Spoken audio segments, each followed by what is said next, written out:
Guys, sinsya na kayo. Gabi na nag-arrange kasi busy kayo ng umaga. So, gamit tayo ng plastic cup guys na ng mga noodles. So, hindi ko na lang babagitin kasi baka mamaya magalit si Mita. Ano bra? So, may tubig sa kunti ba para paglagay ng buhangin, basa na siya ang buhangin.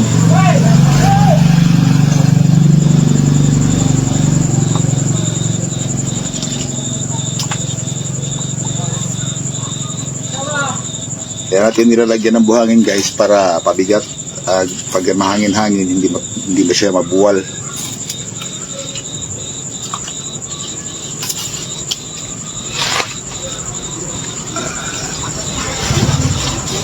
Kaya natin ng floral foam. Yan, floral foam.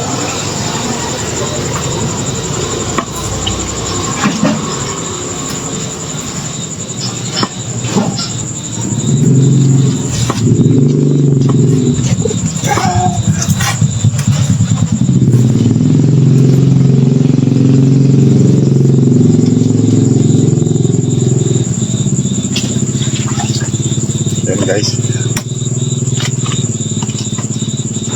humihingi pala ako ng paumanhin sa inyo guys kasi maingay yung background natin. Nasa tabindaan tayo kaya marami kayong maririnig na andar ng mga makina sa dumadaan sa kalsada at may mga alaga din ako manok, maririnig yung mga tilaw. Wala kasi akong studio room para makapag-edit ng video. Fortune. So sana kayo na umunawa.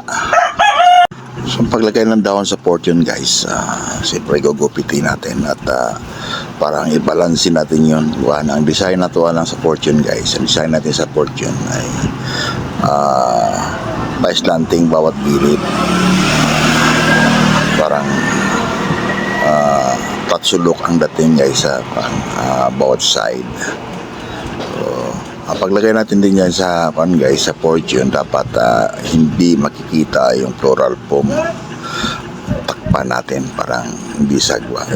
Yung iba nga nilalagyan ng moss pag naglagay tayo ng moss guys, mas mahalang expenses natin sa pag-arrange ng bulaklak, hindi kaya ng mga masa bibilhin. So ganyan lang ginagawa natin guys. So tinatabasan natin yan.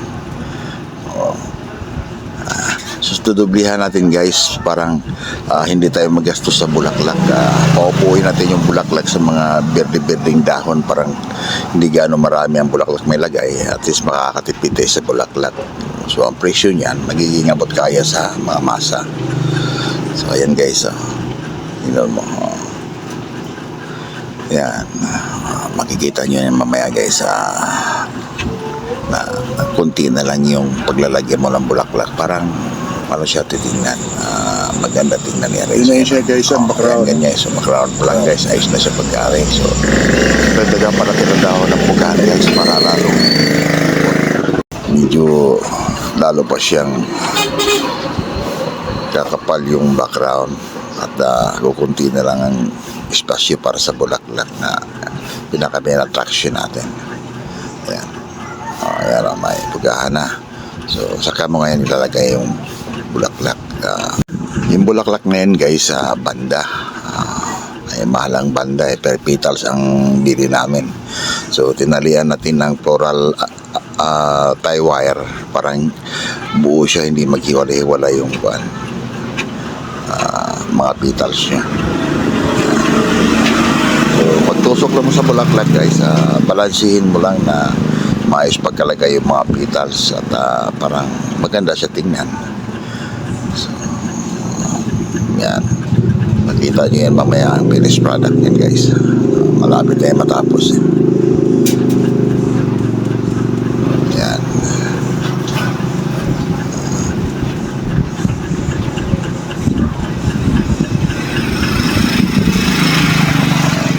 Tapos na guys.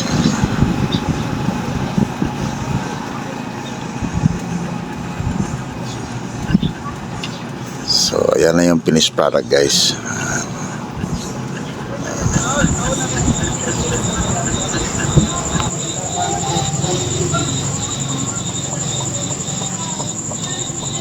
So yun guys, yun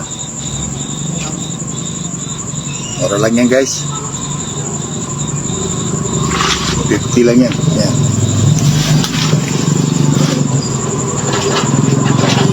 Hindi makikita kasi madilim gabi. Ayan. Ayun pinaka-iyan. So, niares naman natin ngayon guys ay orchids na kulay pink and white combination. So, tabayanan nyo lang guys hanggang matapos yung orchids na pag-arrange natin guys. At obserbahan nyo na lang guys yung paano natin ginawa yung background. Hindi naman magkalayo doon sa una natin ginawa.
So yun siya guys, orchids na nilagay. Hindi siya banda, orchids.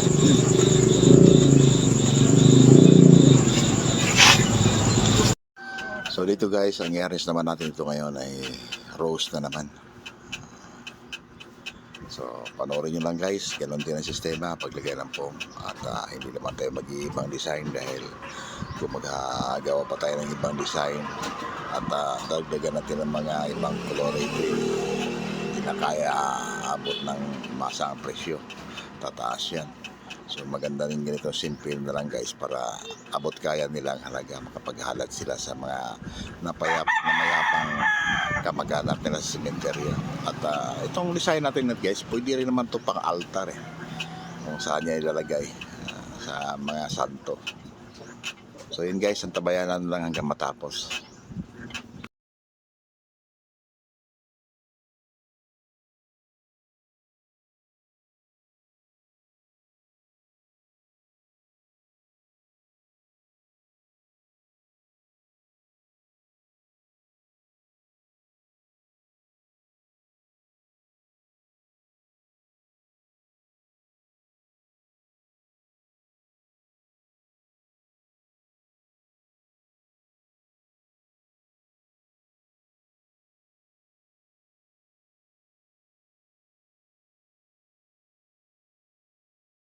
Sing rose na to guys maliliit. Ako kung anong tawag na, hindi naman to pitimini pero parang native siya na rose. Pero ibang native din na rose mabango, ito walang amoy to na rose. Nakaganda lang nito guys, umabot na ng 3 to 4 days na bago malanta. Kaya hindi ka lugi sa pagbili mo.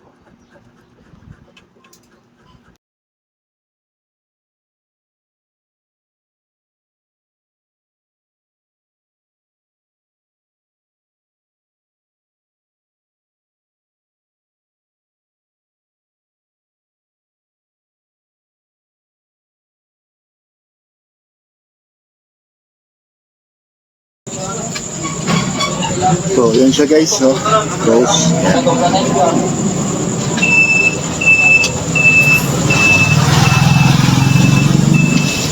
Ayan lang guys. So guys, thank you for watching ha. At tapusin ko muna dahil pakainin ko muna yung nanay ko. Gabi na.